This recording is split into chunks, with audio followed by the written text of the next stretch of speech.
നല്ല ഭക്ഷണം നാടിൻ്റെ അവകാശമാണ്.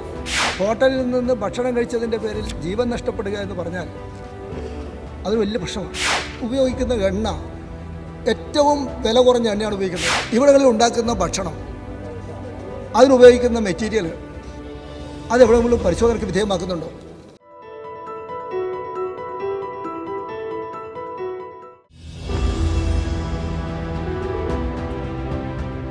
ഭക്ഷണത്തിൻ്റെ ഗുണനിലവാരവും വിലയും സംബന്ധിച്ച് ഒരു നിയന്ത്രണം വേണമെന്ന്. കാരണം നമ്മളെല്ലാവരും നിത്യേന ഹോട്ടലിനെ ആശ്രയിക്കുന്നവരാണ്. നല്ല ഭക്ഷണം നാടിൻ്റെ അവകാശമാണ്. പക്ഷേ ഇപ്പോൾ നമ്മൾ കഴിക്കുന്ന ഭക്ഷണം സേഫ് ആണോ? പ്രത്യേകിച്ച് ഹോട്ടലുകളിൽ നിന്ന് നമുക്ക് കിട്ടുന്ന ഭക്ഷണം സുരക്ഷിതമാണോ? ഇത് ഗൗരവമായി എടുക്കുന്നൊരു വിഷയമാണ്. ഭക്ഷ്യസുരക്ഷാ വകുപ്പ് സുരക്ഷിത ഭക്ഷണം നമുക്ക് ഉറപ്പുവരുത്തണം. അതിന് എന്തെല്ലാം കാര്യങ്ങൾ ചെയ്യണം?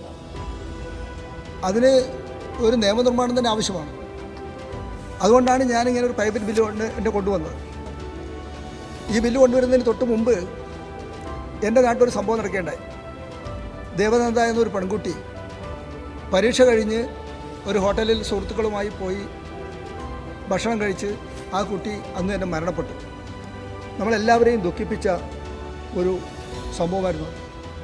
ഹോട്ടലിൽ നിന്ന് ഭക്ഷണം കഴിച്ചതിൻ്റെ പേരിൽ ജീവൻ നഷ്ടപ്പെടുക എന്ന് പറഞ്ഞാൽ അത് വലിയ പ്രശ്നമാണ്. എങ്ങനെയാണ് നമുക്ക് ഹോട്ടലുകളിൽ ധൈര്യത്തോടു കൂടി പോയി ഭക്ഷണം കഴിക്കാൻ കഴിയുക? ഇതാണ് പ്രശ്നം. അപ്പോൾ അതുകൊണ്ട് ഈ ഭക്ഷണം എന്നത് മനുഷ്യൻ ഭയന്ന് കഴിക്കേണ്ടുന്ന, പേടിച്ച് കഴിക്കേണ്ടുന്ന ഒരു അവസ്ഥയിലേക്ക് നമ്മുടെ നാടെത്തിയാൽ നമുക്കെങ്ങനെ ജീവിച്ച് മുന്നോട്ട് പോകാൻ കഴിയുമെന്നാണ് പ്രശ്നം. ഇപ്പോൾ ഭക്ഷ്യ ഉൽപ്പാദന കേന്ദ്രങ്ങളുണ്ട് നമ്മുടെ. അത് തട്ടുകട മുതൽ 5 സ്റ്റാർ ഹോട്ടൽ വരെ ഉള്ള മേഖലകളിലാണ്. ഇവിടങ്ങളിൽ ഉണ്ടാക്കുന്ന ഭക്ഷണം, അതിനുപയോഗിക്കുന്ന മെറ്റീരിയൽ അതെവിടെയെങ്കിലും പരിശോധനയ്ക്ക് വിധേയമാക്കുന്നുണ്ടോ?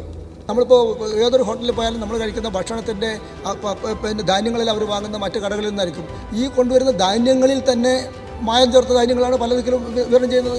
അപ്പോൾ തുടക്കം മുതൽ തന്നെ ഈ മായം ചേർത്തതും കെമിക്കൽ ചേർത്തതും മനുഷ്യൻ്റെ ജീവന് ഹാനികരവുമാകുന്ന നിലയിലേക്കാണ് കാര്യങ്ങൾ പോകുന്നതെന്ന് നമുക്കറിയാം. ഇപ്പോൾ എണ്ണ ഉപയോഗിക്കുന്ന എണ്ണ ഏറ്റവും വില കുറഞ്ഞ എണ്ണയാണ് ഉപയോഗിക്കുന്നത്. നാളികേര എണ്ണയാണെങ്കിൽ ഒറിജിനൽ എണ്ണയ്ക്ക് വില കൂടും. സൺഫ്ലവർ ആണെങ്കിൽ ഒറിജിനൽ എണ്ണയ്ക്ക് വില കൂടും. അപ്പോൾ ഏറ്റവും വില കുറഞ്ഞ മായം ചേർത്തതും അതുപോലെ തന്നെ കൃത്രിമവുമായ ഏതെങ്കിലും എണ്ണയാണ് നമ്മുടെ ഹോട്ടലുകൾ ഉപയോഗിക്കുന്നതെന്ന കാര്യത്തിൽ ആർക്കും സംശയം ഉണ്ടാകാൻ സാധ്യതയില്ല. അപ്പോൾ അതും മനുഷ്യ ശരീരത്തിന് ഹാനികരമാകുന്നുണ്ട്. അതുപോലെ തന്നെ സ്പൈസസ്, ഇപ്പോൾ ചില്ലി ആയാലും ശരി, മറ്റേത് സ്പൈസസ് ആയാലും ശരി, ഇതെല്ലാം തന്നെ ഉപയോഗിക്കുന്നത് ശരിയായ രൂപത്തിലാണോ എന്ന് ഇങ്ങനെ നോക്കിയാൽ ഏതും നമുക്ക് ധൈര്യസമേതം പോയി ഭക്ഷണം കഴിക്കാൻ കഴിയാത്ത നിലയിലാണ്. മാത്രമല്ല ഭക്ഷണം കഴിച്ചിട്ടുണ്ടെങ്കിൽ രോഗിയാവും എന്ന നിലയിലേക്ക് കാര്യങ്ങൾ വരുന്നു. അപ്പം അങ്ങനെ വരുമ്പോൾ ഈ ഹോട്ടലുകളിലെ ഭക്ഷണത്തിൻ്റെ ക്വാളിറ്റിയെ നിയന്ത്രിക്കുന്നതിന് എന്തെങ്കിലും ഒരു സംവിധാനം വേണ്ടേ? ഒരേ നിലവാരമുള്ള ഭക്ഷണം വിവിധ വിലയാണ്. ഭക്ഷണം ഉണ്ടാക്കുന്നവരും അല്ലെങ്കിൽ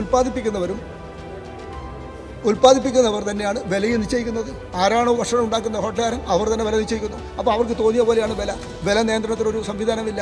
അപ്പോൾ വിലയും നിയന്ത്രിക്കണം, ഭക്ഷണത്തിൻ്റെ ക്വാളിറ്റിയും നിയന്ത്രിക്കണം. അതിൻ്റെ ഘടകങ്ങൾ, ഭക്ഷണ പദാർത്ഥങ്ങളിൽ ചേർക്കുന്ന ഘടകങ്ങളിൽ മാലിന്യങ്ങളും മായവും ഉണ്ടോ എന്ന് പരിശോധിക്കണം. ഇത് മനുഷ്യൻ കഴിക്കുന്നതിന് വേണ്ടിയാണ്, മനുഷ്യൻ്റെ ആരോഗ്യമാണ് ഇവിടെ പ്രശ്നം വന്നത് പരിഗണിക്കണം. അതിനാവശ്യമായ കാര്യങ്ങൾ, പിന്നെ ഒരു നിയമം ഉണ്ടായേ പറ്റൂ എന്നാണ് എൻ്റെ പക്ഷം.